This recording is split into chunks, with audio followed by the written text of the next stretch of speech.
우리 이 시간에 하나님의 말씀 같이 나누겠습니다. 하나님의 말씀은 요한복음 4장 24절입니다. 요한복음 4장 24절 한 절인데요. 다 같이 자리에서 일어나셔서 저와 여러분 한 목소리로 합독하도록 하겠습니다. 요한복음 4장 24절 시작. 하나님은 영이시니 예배하는 자가 영과 진리로 예배할지니라. 아멘. 다시 한번 읽습니다. 시작.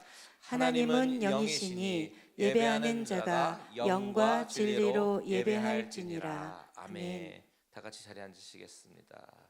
말씀을 위해서 잠깐 기도하고 시작할게요. 주님, 이 시간에 하나님의 말씀이 선포될 때에 우리의 심령이 열리게 하여 주시고, 하나님, 이 말씀이 우리의 귀에 들려질 때에 지식으로 들려지기보다는 살아계신 하나님의 영의 말씀으로 우리가 듣고 깨달아지며 이 말씀대로 순종하는 우리들 되게 하여 주시옵소서.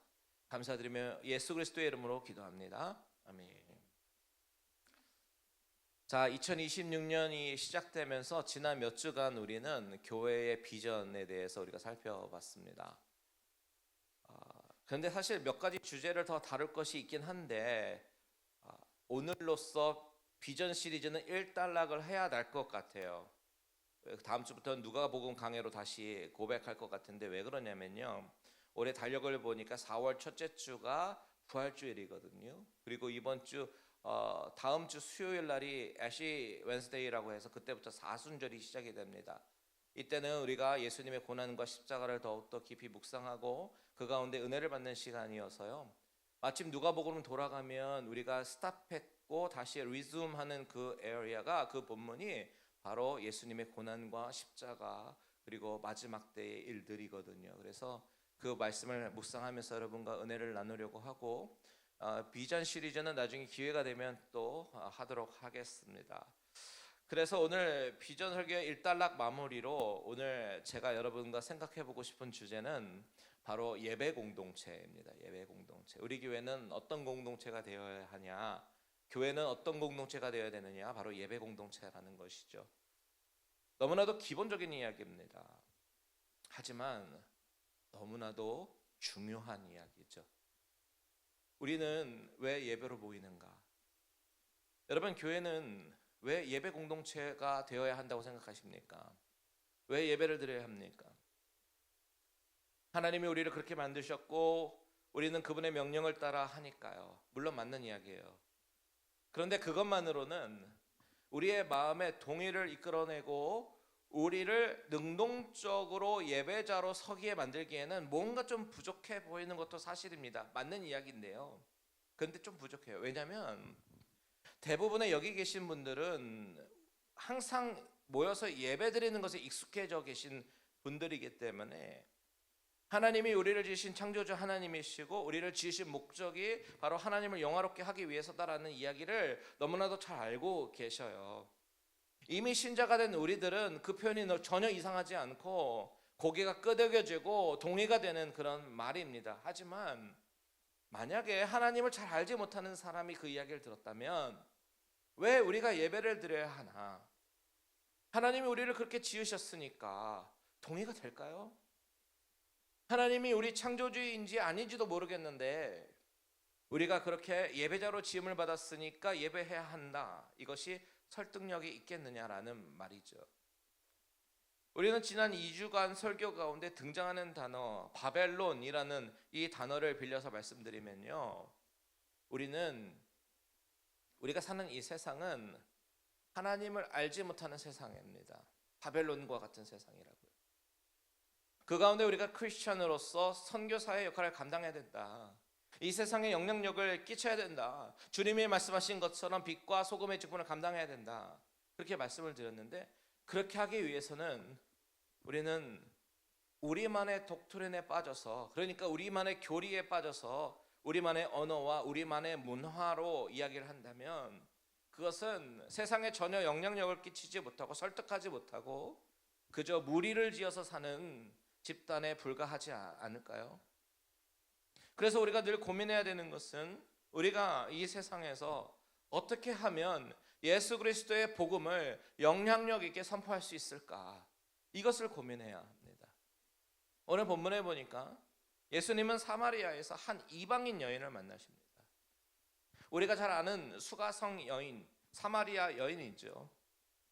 이 당시 사마리아 수가성이라고 하는 것은 유다인들에게는 기피하고 싶은 그런 지역이었습니다. 그런데 예수님에게는 기피하고 싶은 지역이 아니라 바로 복음의 대상이었고 복음을 전하려고 했던 그런 목적지가 바로 사마리아였고 수가성이었어요. 복음이 필요한 곳이었습니다. 예수 그리스도와의 만남이 필요한 곳이 바로 사마리아였죠. 그런데 수많은 유대인들은 어떻게 합니까? 하나님을 섬긴다고 하는데 거룩을 핑계로 해서 사마리아 사람들을 상종하지 않았습니다. 오늘날의 우리들도 사실 별반 다르지 않아요. 복음이 필요한 곳임을 우리가 아는데 우리와 다르다고, 우리와 맞지 않다고 기피하기도 하고 다가가려고 하지 않기도 합니다. 술 먹고 마약하고 냄새나는 노숙자들에게 더러워서 냄새나서 가까이 가고 싶어 하지 않습니다. 동성애를 하는 사람이 있다면 그들 정신이 나갔다라고 이야기합니다. 사실 저도 솔직하게 얘기하면 아무런 스스럼 없이 다가가기가 쉽지 않은 건 사실이지만 우리는 거룩이라는 단어 뒤에 숨고 구분이라는 단어를 무기 삼아서 정작 복음이 필요한 자들에게 다가가지 않는다면 본문에서 사마리아인과 상종하지 않는 유대인들과 뭐가 다를 바가 있냐는 거예요. 이야기가 나와서 잠깐 말씀드리자면 지난 성경 공부 시간에 CES 라스트 웬스데이에 이 이야기가 잠깐 나왔었습니다. 동성애가 점점 아무렇지도 않게 드러나고 있는 이 시대 가운데 그런 사람이 만약 우리 교회에 나온다면 우리는 어떻게 반응해야 됩니까? 어떻게 해야 됩니까? 다르니까 피해야 하고 미안하지만 나가달라고 이야기해야 될까요? 아니면 품어줘야 될까요? 우리는 신앙적으로 분명히 동성애는 성경에 말하는 죄임을 이야기하기 때문에 그 부분에 대해서는 타협할 수 없는 것은 확실합니다. 하지만 그런 영혼들이 교회로 문을 두드린다면 우리는 그들을 복음의 대상으로 보면서 다가가야 하는 것은 확실하죠.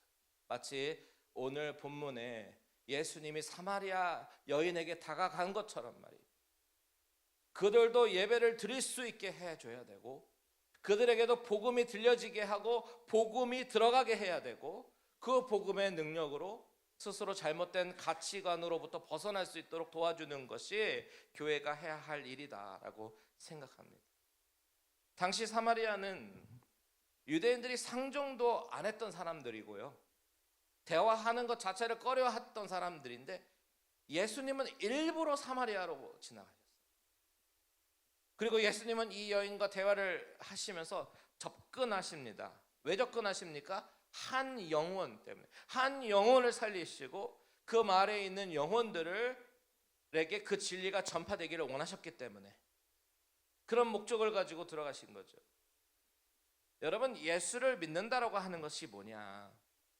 예수님이 보여주신 것처럼 내 자신에 대해서는 나에 대해서는 죄로부터 철저하게 분리하고 거룩하게 살아가기 위해서 몸부림을 치는 것, 이것이 너무나도 우리에게는 중요하지만 다른 사람에 대해서는 다르다라고 구분짓기보다는 지난주 말씀처럼 바벨론으로 들어가서 그들 안에 같이 동화되어 살면서 그곳이 바로 우리가 부르심을 받은 선교지임을, 우리는 선교사임을 우리가 알고 그들에게 진리의 말씀을 전달하는 것이 예수 믿는 자의 모습인 줄 믿습니다.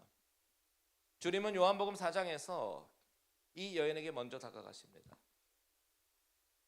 그리고 나서 오늘 우리에게 중요한 말씀을 하셔요.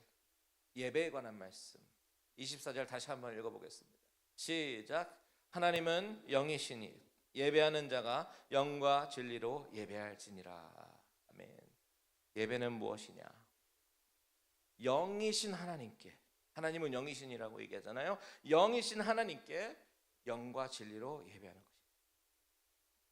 여러분, 우리가 예배에 대해서 알아야 되는 것 중에 가장 먼저 알아야 되는 것은 바로 우리의 예배 대상이 누구이냐라는 거예요. 우리의 예배 대상이신 하나님은 영이시다라고 얘기하죠. 영이시다. 하나님은 영이시니 먼저 그 영이신 하나님을 인식하는 것이 가장 중요하고요.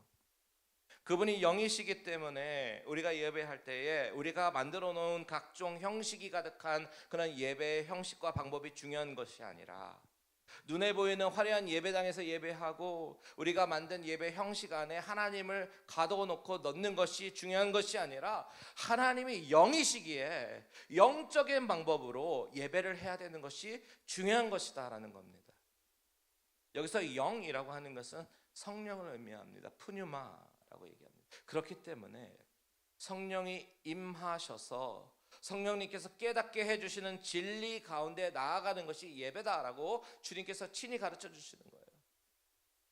찬양대와 성가대는 어떤 순서에 들어가야 되는지, 기도는 얼마나 청산유수로 해야 되는지, 마이크 시스템, 음향 시스템이 정말 극장처럼 좋아야 되는지, 예배 가운데 묵도가 들어가야 되냐 말아야 되느냐, 교동문을 읽어야 되느냐, 사도신경은 해야 되는지, 이런 예배 순서들은요 사실은 다 세컨더리예요. 부수적인 것이죠. 극단적으로 얘기하면요 없어도 되는 것들입니다. 가장 중요한 것은 하나님의 영으로 가득 찬 예배를 드리느냐, 또 진리가 선포가 되느냐, 이 두 개가 예배의 가장 중요한 것이다라는 겁니다. 만일 예배의 순서가 우리에게 감동이 되고 우리에게 가슴 벅차 오른다면요 그 감동이 하나님의 영으로부터 오는 것인지 아닌지가 또한 우리가 중요해요. 그것이 만약에 인위적인 연출로 인한 감동이라면 그것은 참된 예배가 아닐 수 있다. 그렇기 때문에 영과 진리로 드리는 예배를 드리기 위해서 과연 나는 찬양할 때 영이신 하나님을 전심으로 경배하고 찬양하는지, 진리이신 하나님의 말씀이 선포될 때에 그 말씀에 내 자신을 비춰보고 그 진리에서 드러나는 나의 죄성을 발견하고 회개하고 그 말씀대로 살기로 다짐하고 돌이키는지, 이것이 참으로 중요한 것입니다. 이것이 바로 영과 진리로 드리는 그 예배의 모습이에요. 예수님께서 이렇게 영과 진리로 드리는 예배, 이 결론을 이 여인에게 말씀하실 때까지는요 그 전에 주님은 이 여인과 수많은 대화들이 오고 갔습니다.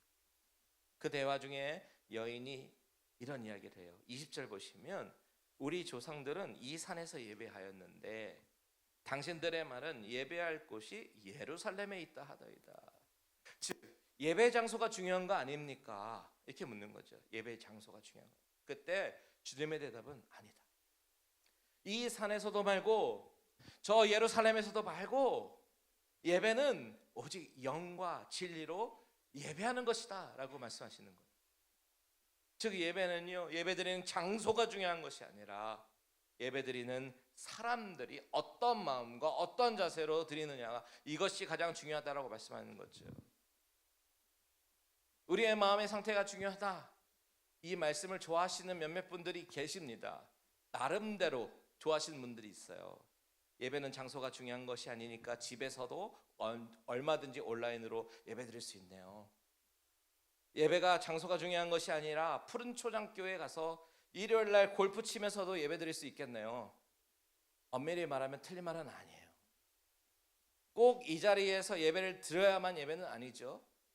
그런데 여러분 중요한 것이 있어요. 전제 조건을 우리가 잃어버리면 안 되는데 뭐예요? 바로 영과 진리로 예배를 드린다는 그 조건 하에 그런 예배가 진정한 예배가 될 수도 있고 아니면 나의 핑계를 대기 위한 수단이 될 수 있다는 이야기죠. 이 자리에 못 오시는 상황이라면 온라인으로라도 예배를 드려야겠죠. 그런데 조건이 있어요. 영과 진리로 예배를 드리느냐, 아니면 내가 교회 오는 것이 조금 귀찮고 그래서 조금 편하기 위해서 온라인으로 드리느냐, 이 차이점이 있는 거죠. 내가 좀 더 편하기 위해서 온라인 예배를 택한다면 그것은 누구를 위한 예배가 되는 거죠? 나를 위한 예배가 되는 거예요. 주인공이 내가 되는 겁니다. 그런데 병실에 있으면서 교회에 올 수 없으니까 그 가운데서라도 예배를 드리고 싶어서 온라인으로 들어오신다면 그것은 하나님이 기뻐하시는 예배겠죠. 간절한 마음으로 영으로 참여하면 참된 예배가 되는 것입니다. 여러분, 중요한 것은 예배는 공동체가 같이 드리는 거예요. 교회는 공동체이기 때문에 그래요. 그래서 오늘 교회 비전을 선포하는 설교 제목이 영과 진리로 예배하는 공동체라고 지었어요. 보세요. 23절. 아버지께 참되게 예배하는 자들은 영과 진리로 예배할 때가 오나니 곧 이때라. 여러분, 주님은 아버지께 참되게 예배하는 자라고 얘기하지 않죠? 단수입니까? 복수입니까? 복수예요. 예배하는 자들이라고 복수로 이야기하시잖아요. 예배 공동체가 탄생될 것을 미리 말씀하시는 거죠. 그리고 실제로 사도행전에서 신약교회가 시작될 때를 보니까요, 사람들이 모이기에 힘쓰잖아요. 사도행전 2장 42절 같이 한번 읽겠습니다. 시작. 그들이 사도의 가르침을 받아 서로 교제하고 떡을 떼며 오로지 기도하기를 힘쓰니라. 믿는 자들이 함께 모여서 영적인 교제와 육적인 교제가 함께 이루어지는 것이 바로 예배 공동체, 교회라는 겁니다. 예배가 이루어지면 교제도 이루어져야 되고요. 교제가 이루어지면 서로 돌아보고 사랑하고 격려하는 것이 교회입니다. 히브리서 말씀 보겠습니다. 10장 24절 25절 시작. 서로 돌아보아 사랑과 선행을 격려하며 모이기를 패하는 어떤 사람들의 습관과 같이 하지 말고 오직 권하여 그날이 가까움을 볼수록 더욱 그리하자. 그날이 가까우면 가까울수록 더욱 권해서 모여야 된대요. 서로 돌아보아야 한대요. 사랑과 선행을 격려해야 합니다. 그것이 바로 믿음의 공동체, 예배 공동체의 모습이라는 거죠. 그래서 주님이 말씀하신 이 영과 진리로 예배하는 자들, 여기서 이 진리에 대해서 조금 더 생각해 볼게요. 자, 예수님께서는 요한복음 17장 3절에서 영생이란 무엇이냐 이 말씀하시는데 같이 한번 읽어보겠습니다. 시작. 영생은 곧 유일하신 참 하나님과 그가 보내신 자 예수 그리스도를 아는 것이니이다. 영생에 대해서 주님이 내리시는 데피니션을 잘 보세요. 우리가 영생 그러면 오래도록 사는 것, 죽지 않고 사는 것 이렇게 생각하고 있었는데 예수님의 데피니션은 뭐냐? 유일하신 하나님과 그가 보내신 예수 그리스도를 뭐래요? 아는 것이래요. 여기서 아는 것, 여러분 성경책 있으면 동그라미를 쳐보세요. 아는 것에 성경에서요 안다라는 단어가 나올 때는 정보를 아는 것, 지식적으로 아는 것을 의미하지 않습니다. 성경에서 안다라고 얘기할 때는요, 제가 제 아내를 아는 것처럼, 우리 아내가 저를 아는 것처럼, 제가 제 딸들을 아는 것처럼 관계적인 면에서 풀어내고 있는 그런 알을 이야기합니다.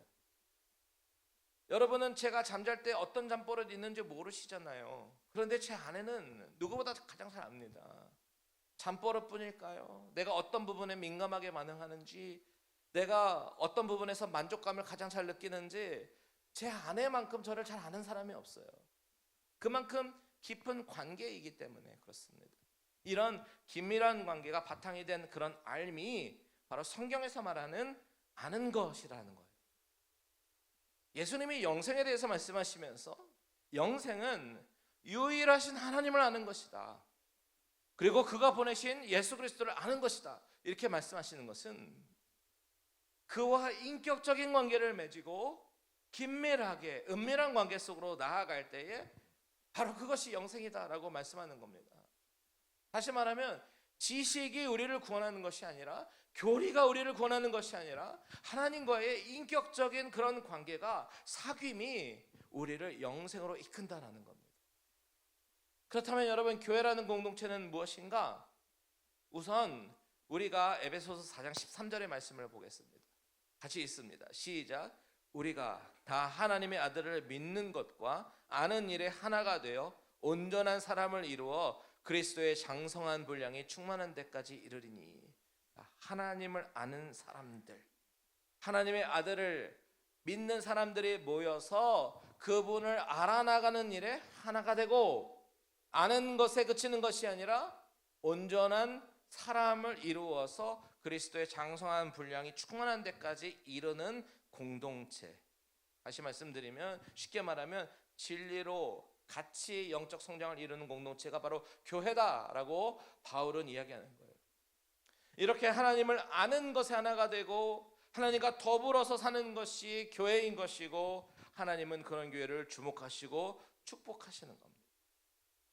여러분, 우리 갈릴리 은혜교회가 하나가 되어 간다면 우리를 하나로 묶어주는 끈은 갈릴리 은혜교회라는 이름이 아니라, 갈릴리 은혜교회라는 울타리가 아니라, 우리가 정말 진실된 교회라면 우리를 하나로 묶어주는 강력한 힘은 바로 하나님의 아들을 믿는 것과 아는 일에 하나가 된다라는 사실입니다. 하나님을 믿고 아는 일, 이것이 진리고 하나님 말씀이에요. 그런데 교회는 거기에서 또 스탑되는 게 아니라, 거기서 그치는 것이 아니라 더 한 발자국 더 나아가야 합니다. 그것이 뭐냐? 같이 성숙을 이루어가는 공동체라는 거죠. 같이 변화를 이루어나가는 공동체가 교회의 본질이다. 사도 바울은 그것을 이야기하고 있는 거예요. 여러분, 여기 사우스베이 지역에 정말 한인교회가 수없이 많습니다. 그 가운데 우리 교회가 정말 본질을 잃지 않고 교회다운 교회, 하나님이 주목하시는 교회를 이뤄나가야 하는 것이 있다면 바로 저는 진리로 예배하는 공동체여야 한다고 저는 믿어요. 다른 교회가 그렇지 않다는 이야기가 아닙니다. 우리 교회는 더욱더 그래야 한다는 의미입니다. 사실 오늘날 현대에서요, 목사로 살아가는 것이 창피할 때가 너무 많이 있어요. 우리가 매스컴을 통해서 들려오는 교회의 민낯들, 참 부끄러울 때가 너무 많이 있습니다.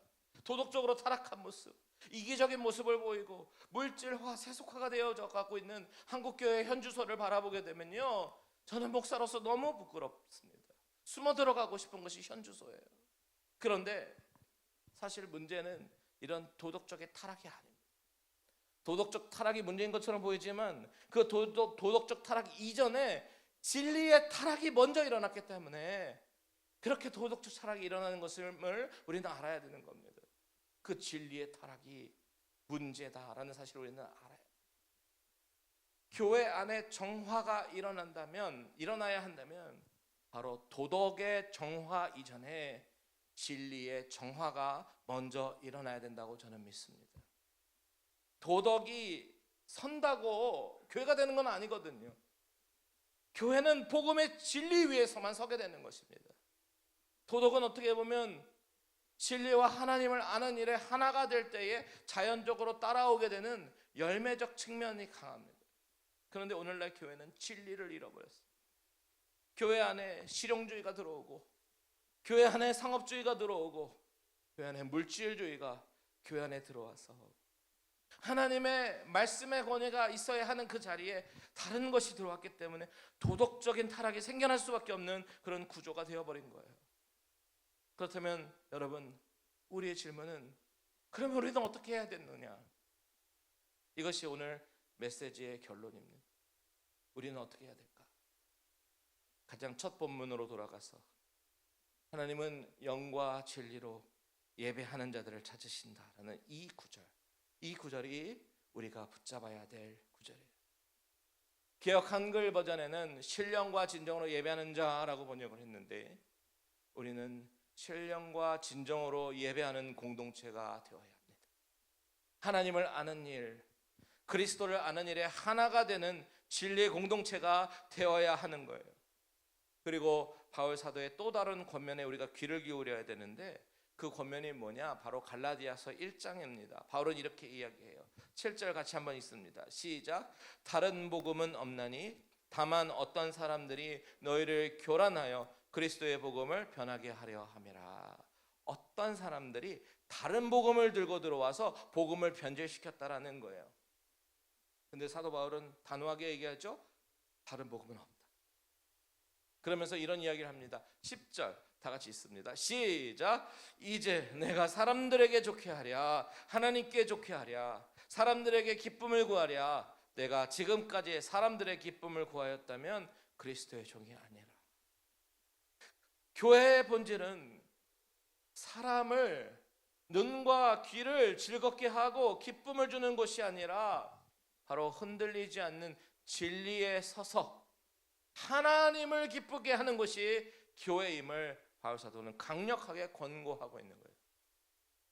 이런 논지에서 오늘 여러분께 도전하고 싶은 것은 바로 우리가 교회고 우리 공동체가 교회고 건물이 아닌 우리 모임이 우리 공동체가 교회인데 우리 교회가 어떤 공동체가 되어야 되느냐? 영과 진리로 예배하는 예배 공동체. 사람을 기쁘게 하는 공동체가 아니라 하나님을 기쁘게 하는 공동체가 바로 우리가 만들어가야 하는 교회의 모습인 줄 믿습니다. 만일 하나님이 영광 받으셔야 하는 그 자리에 우리가 앉기 시작한다면 우리 교회의 생명은 거기까지일 거예요. 오직 영과 진리로 예배하며 그것이 우리의 삶의 가장 최우선순위가 되고 삶에서 나타나는 열매로 인해서 예수 그리스도의 향기를 그분의 빛을 우리가 바벨론과 같은 이 세상에서 드러낼 수 있다면 그것은 갈릴리 은혜교회의 참된 교회다워지는 모습임을 믿으시기 바랍니다. 2026년에 비전을 선포합니다. 아니 2026년만이 아니라 궁극적인 비전 선포입니다. 오직 진리로 세워지는 공동체, 영과 진리로 예배하는 공동체, 그 공동체를 간절함과 사모함으로 함께 세워나가는 저와 여러분들 되시기를 주님의 이름으로 축원드립니다. 아멘. 기도하겠습니다.